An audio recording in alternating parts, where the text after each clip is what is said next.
Hello students, welcome to Aurum classes.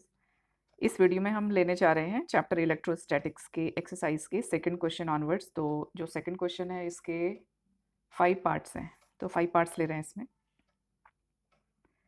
First question again ये question 1 है, जो MCQs हैं। एमसीक्यूज लास्ट में लेंगे हम, जैसे हम बाकी वीडियोज़ में करते हैं, जैसे पहले कॉन्सेप्ट क्लियर हो जाए उसके बाद हम एमसीक्यूज करेंगे। तो सेकेंड क्वेश्चन का जो फर्स्ट पार्ट है वो है a charge Q is moved from a point A above a dipole of dipole moment p to a point b below the dipole। ये डाइपोल है q माइनस q प्लस, ये dipole है। इस time एक charge है जो कि इस डाइपोल के अबव मींस a की तरफ और फिर इसके बिलो मतलब b की तरफ ये क्या कर रहा है, मूव कर रहा है। कैसे प्लेन में मूव कर रहा है? ये इक्वेटोरियल प्लेन में मूव कर रहा है, कोई एक्सेलरेशन नहीं है इसमें। Find the work done. तो वर्क डन क्या होगा जब एक्सेलरेशन नहीं है और मूव क्या कर रहा है, इक्वेटोरियल प्लेन में मूव कर रहा है। तो सबसे पहले हम समझेंगे कि इक्वेटोरियल प्लेन में मूव करता है तो जो चेंज इन पोटेंशियल एनर्जी होगी इसकी वो कितनी होगी, कितना इसमें पोटेंशियल में चेंज आएगा, तो वो देखते हैं पहले। तो क्योंकि ये हमारा सपोज डाइपोल है, माइनस क्यू और प्लस क्यू चार्ज। अब इक्वेटोरियल प्लेन का कोई सा भी पॉइंट ले लेते हैं, सपोज ये वाला पॉइंट लेते हैं। तो इस पॉइंट से क्यू की डिस्टेंस और इस सेम पॉइंट से जो क्यू प्लस की डिस्टेंस, ये डिस्टेंस सेम होगी। तो जब ये डिस्टेंस सेम होगी तो अगर हम चेंज इन वी अगर आप निकालोगे तो V is equal to K Q divided by R plus minus, ये माइनस आ जाएगा plus K minus Q divided by R. तो ये माइनस हो जाएगा, यहाँ पे दोनों की दोनों वैल्यूज कैंसिल होंगी, ये जीरो हो, इसका जो आंसर आ जाएगा। ठीक है, तो लिखना हमको ऐसे ही है। पहले ये ऐसे ड्रॉ करके यहाँ पे एक्सप्लेन कर देंगे कि सेम आर है, इसका भी आर सेम है, इसका भी आर वैल्यू सेम होगी, डिस्टेंस सेम होगा। ऐसे ही अगर ये वाले पॉइंट की हम बात करते हो तो इस पॉइंट से भी ये क्या होने वाला है, डिस्टेंस सेम होने वाला है ऐसे। तो work done is equal to change in potential energy. और change in potential energy for, यहाँ पे एक स्टेटमेंट और लिख सकते हैं, यहाँ पे मैंने लिखा नहीं है तो यहाँ पे लिख सकते हैं कि change in delta V for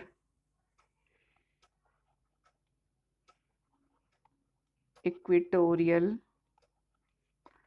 plane is zero. क्या करेंगे, पहले ये स्टेटमेंट लिख देंगे, उसके बाद जो ये वाला है ना, ये वाला यहाँ पे इसके साथ लिख देंगे। तो आप ऐसे लिख देना, फिर इसके नीचे जो सेकंड है ये लिखेंगे, ये लिखेंगे, इसके नीचे ये वाला पॉइंट लिख देंगे और फिर उसके बाद ये लिख देंगे कि वर्क डन क्या है। Work done is equal to change in potential energy, और डेल्टा वी हमने देखा अभी जीरो है तो वर्क डन यहाँ पे जीरो हो जाएगा। तो फिर यहाँ पे पूरा स्टेटमेंट दोबारा से लिखेंगे कि जो इक्वेटोरियल प्लेन में अगर मूव कर रहा है तो विदाउट एक्सेलरेशन मूव कर रहा है तो जो वर्क डन होगा in the process is zero. तो ये स्टेटमेंट आएगा। तो थोड़ा 2-3 इसमें लाइंस और ऐड हो जाएंगे। सेकेंड क्वेश्चन है if the difference between the radii of to spheres of a spherical capacitor is increased state whether the capacitance will increase और डिक्रीज। तो जो स्फेरिकल कैपेसिटर, इससे रिलेटेड बहुत क्वेश्चंस आते हैं, तो इसका ये फार्मूला भी ध्यान में रखना है। स्फेरिकल कैपेसिटर का जो फार्मूला है वो ये फार्मूला, और ये लर्न करना है, ये फार्मूला है इसका। ठीक है, तो उसमें जो आप ऐसे ड्रॉ करेंगे पहले स्फेरिकल कैपेसिटर, इसमें हम बनाएंगे पहले अंदर वाली रेडियाई, ये बनाया हमने रेडियस ए इतने से लेके ये यहाँ तक है। और जब ये एक्सपेंड हो रहा है, देखो इसमें एक्सपेंड कर रहे हैं हम इसको, तो ये पूरा इसका जो रेडियस है वो बी है। तो इनिशियल हो गया हमारा ए रेडियस, और जब एक्सपेंशन हो रहा है तो ये हो गया बी रेडियस। फिर से आते हैं क्वेश्चन में, डिफरेंस बिटवीन रेडियाई निकालना है टू स्फेयर ऑफ स्फेरिकल। अगर इंक्रीज करते हैं तो कैपेसिटेंस में क्या इसमें डिफरेंस होने वाला, तो ये सबसे पहले लिखना है स्फेरिकल कैपेसिटर का फार्मूला, फिर इनका रिलेशन देखना है चेंज इन रेडियाई में। तो बी माइनस ए क्या है, ये डिफरेंस बिटवीन, पहले ये पॉइंट लिखेंगे फिर ये पॉइंट लिखेंगे, B minus A is difference between radii of spheres, ये डिफरेंस है। फिर हम ये पॉइंट लिखेंगे, ये स्फेयर तो पहले ड्रॉ कर देंगे ऊपर, तो ये वाला पॉइंट लिखेंगे कि C is inversely proportional to difference between radius. तो इनवर्स रिलेशन है इनके बीच में।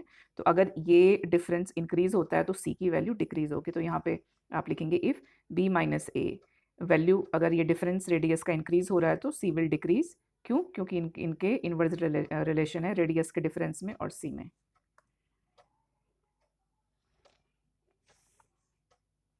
अभी क्वेश्चन है कि मेटल प्लेट, ये गिवन है सारा, ये ड्रॉ किया हुआ है ऑलरेडी।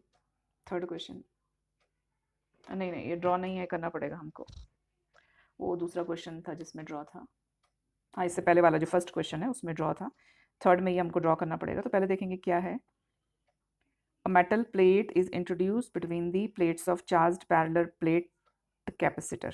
ये जो ये सी ग्रीन कलर के हैं ये दो, ये पैरेलल प्लेट कैपेसिटर हैं ये, और ये पैरेलल है। इसको ऐसे भी बना सकते हो आप, ऐसे भी बना सकते हो। तो ये पैरेलल प्लेट कैपेसिटर है। इधर चार्ज आउटसाइड ये प्लस क्यू है और ये हमारा इधर माइनस क्यू है। ये चार्जेस हैं। ये यहाँ से लेके यहाँ तक पूरा जो सेटअप का जो पूरा डिस्टेंस है वो डी है।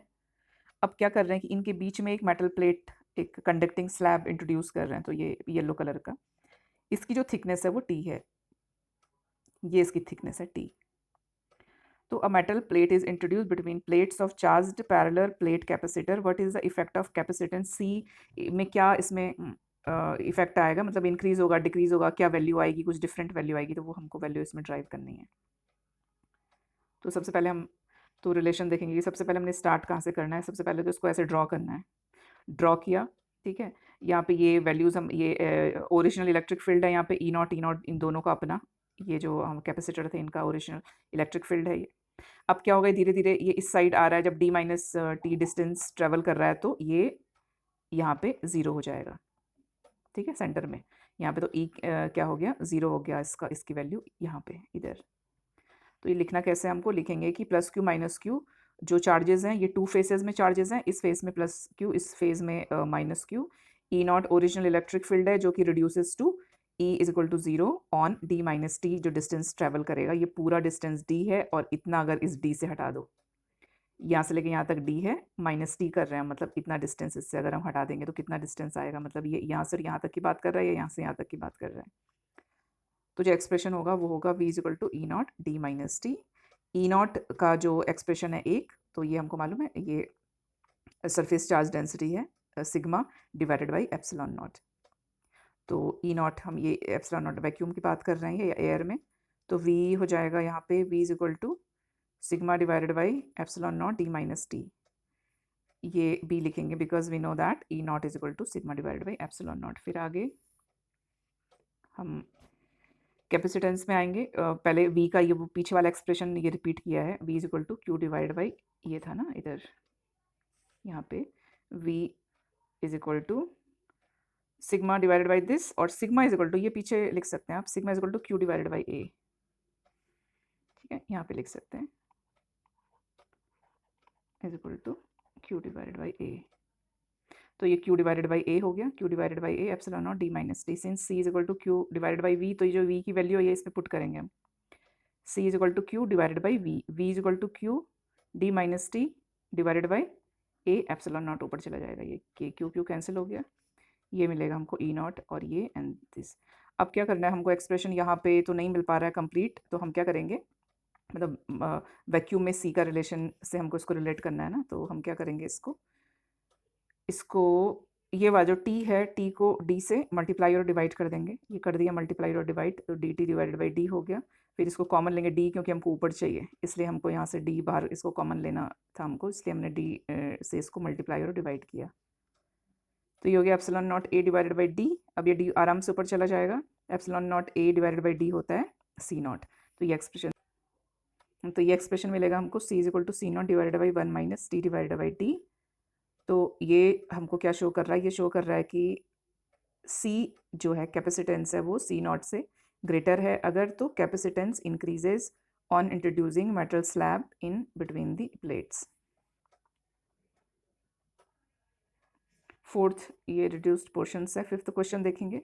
अगेन देखो फिफ्थ भी, इससे पहले आपका सेकंड क्वेश्चन था डिफरेंस बिटवीन टू स्फीयर्स वाला कैपेसिटेंस का, तो अगेन सेम वैसे ही क्वेश्चन है ये, और ये बहुत आते हैं क्वेश्चन, तो इसको देखेंगे अच्छे से।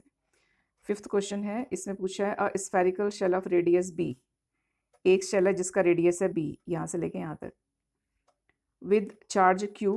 अब ये एक्सपेंड हो रहा है, चार्ज क्या कर रहा है, एक्सपेंड हो रहा है, ये ट्रेवल कर रहा है चार्ज ऐसे, टू रेडियस ए। एक्सपेंशन कहाँ तक हुआ, ये इतना एक्सपेंड हो गया ये। फाइंड द वर्क डन, तो ये चार्ज के एक्सपेंशन में कितना वर्क डन हुआ हमको ये फाइंड आउट करना है। तो इसमें भी हम क्या करेंगे, इसमें पहले लिखेंगे कि electric charge move radially as charge expands. कैसे मूव करता है इलेक्ट्रिक चार्ज, रेडियली मूव करता है जैसे जैसे चार्ज एक्सपेंड होता है, क्योंकि इलेक्ट्रिक फील्ड इज कंजर्वेटिव। तो टोटल वर्क डन क्या होगा, टोटल वर्क डन होगा कितनी जो एनर्जी चेंज हुआ इसमें, ठीक है, चार्ज जब एक्सपेंड किया चार्ज में तो पूरे सिस्टम में कितना जो वर्क डन में कितनी एनर्जी चेंज हुई, एनर्जी चेंज होगी हमारी फाइनल माइनस इनिशियल।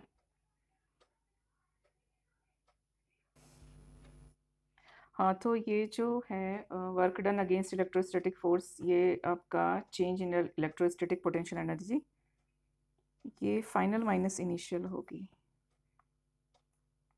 ठीक है, ये होगा फाइनल माइनस इनिशियल।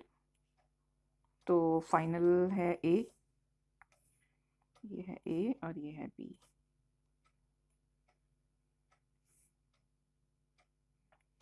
तो यहाँ हो जाएगा फाइनल ए है और ये है बी, यहाँ भी हो जाएगा ए बी। तो ये लिखना है हमको। अगर रेस्ट पोजीशन पे से स्टार्ट करता है तब ये वाली वैल्यू 0 रहती है, लेकिन अभी यहाँ पे ऐसा नहीं, स्टोर्ड नहीं हम कर रहे हैं, ये ट्रैवल ही कर रहा है अभी। तो W is equal to this and this, और ये 4 2 ज़ा 8 हो जाएगा, 8 इसको हम कॉमन ले लेंगे, Q square 8 pi epsilon not, इसको कॉमन लेके 1 divided by A minus 1 divided by B. तो जो सेकंड पार्ट था ये इस यहाँ पे कंप्लीट होता है। थर्ड जो क्वेश्चन है, थर्ड ऑनवर्ड्स फिर मैं अपलोड करती हूँ जल्दी। फोर्थ या फिफ्थ से फिर न्यूमेरिकल्स स्टार्ट हो जाएंगे इसके। Thank you.